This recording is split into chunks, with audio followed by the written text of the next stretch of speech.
Have you ever thought about shooting street photography in the Philippines? If so, you're in the right place. Let's talk about it.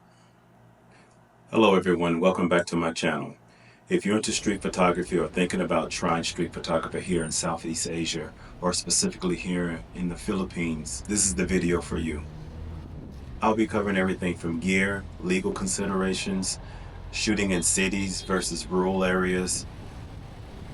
Let's talk about social acceptance and cultural attitudes. Let's start with one of the most important factors. Social acceptance street photography in the Philippines is generally well received, especially when done respectful and with a smile. Filipinos are incredibly warm and friendly people. Many are curious, and some may even enjoy being photographed. But keep in mind, while there's some openness, there's also some deep sense of hiya, or shyness. Some people may feel embarrassed or uncomfortable being captured candidly, especially in a more conservative or rural areas. A good rule of thumb is to smile, make eye contact, and if someone notices you, give them the thumbs up or politely ask after the shot. Also, children and elderly deserve extra respect. Always ask for permission of the parent or the elderly before taking the shot. Now let's talk about some legal stuff. What's allowed and what's not. Public photography in the Philippines is generally legal. You're allowed to take photos of people in public places as long as you're not trespassing or photographing inside of restricted areas like military bases, embassies, or certain government facilities. But there is an important distinction.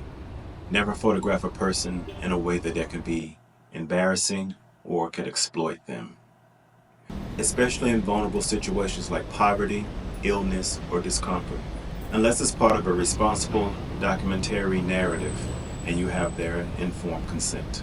Also, under the Anti-Voyeurism Law and Cybercrime Prevention Act, photographing or sharing images that are considered intrusive, exploitative, especially involving women or minors, can be illegal, even in public spaces.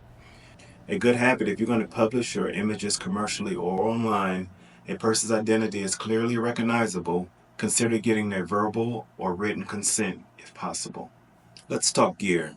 You don't need fancy equipment. What matters is being discreet and mobile.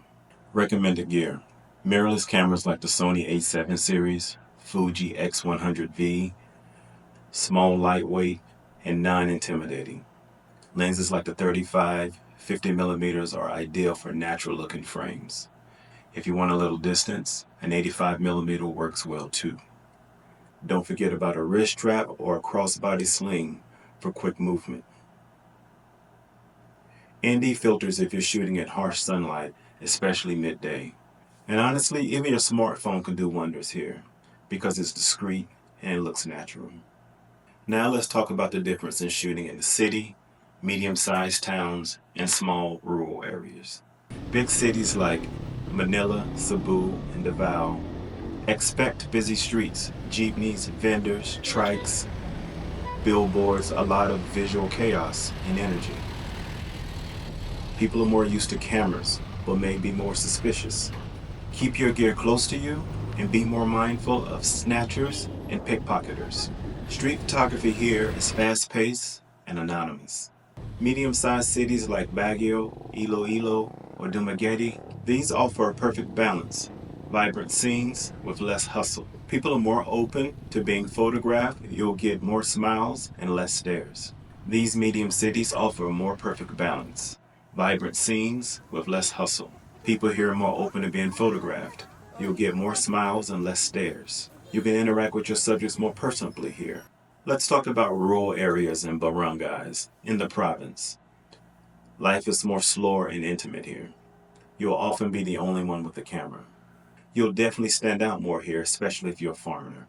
People here may be more shy and cautious, but they are deeply hospitable. Take time to greet, interact, and even join for coffee or food before pulling out the camera. The more rural areas in the Philippines are better for storytelling photography rather than pure candid shots. Let's talk about shooting as a foreign photographer. What is it like to shoot here in the Philippines as a foreigner? Honestly, you're going to attract attention. People will notice you. They'll sometimes wave and they'll even pose. But most of the time, people are welcoming. Some will ask where you're from. Some will even ask for a photo with you. But as a foreign photographer, a lot of responsibility comes along with that. Do not exploit photography or culture for exotic content. Approach your work with dignity, and especially in underprivileged communities, be aware of poverty porn, a term used for insensitive portrayal of marginalized people for aesthetic or emotional clicks. Instead, look for beauty, character, and humanity in every scene. Your images should tell stories, not just grab attention. Also learn a few local phrases, even simple ones like picture tayo or salamat po. It goes a long way. So let's wrap this up. Here are some final tips. Always respect your subject. Travel light, but shoot with purpose. Don't be afraid to connect with your subjects. A simple smile can create powerful images. Share your work with the people you photograph. Print a photo or send it digitally if possible. And most importantly, be patient. The best street photography moments are often the ones that quietly unfold. If you're planning to visit or already live in the Philippines, trust me, this is one of the most photogenic and emotional rich places you can shoot in. You'll find stories around every corner. If you find this helpful, don't forget to like, subscribe, and drop a comment below. I'd love to hear about your experiences shooting here in the Philippines or what questions you may have about shooting here in the Philippines. Until next time, happy shooting.